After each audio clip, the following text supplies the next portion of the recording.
So why do you do what you do?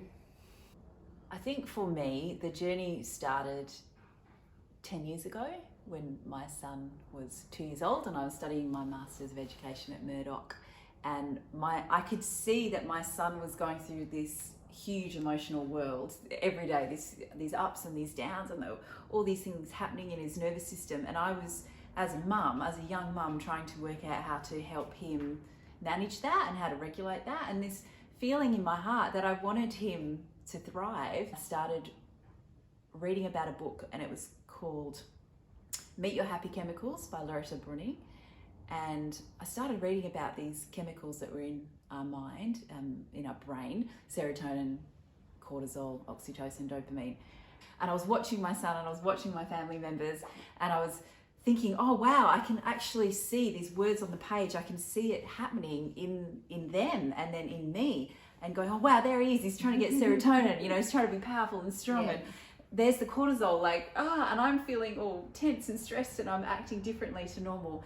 And it was such a powerful framework for me to understand the people that I loved, and for me to understand myself. That was, I guess, the birthing point of all of this for me. And then once, with a few years of practice sharing it with the family, then it was just natural to start sharing it with the world. Yeah, with the world. Yeah.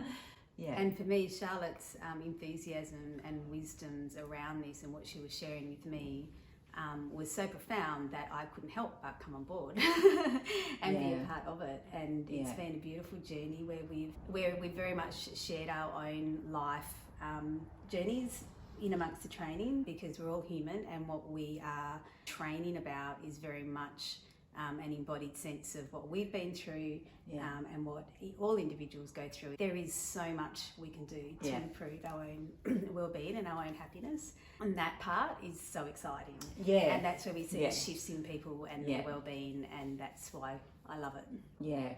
Yeah. When you hear people go, oh wow, there's things I can do to improve my serotonin. You're like, yes, there actually are.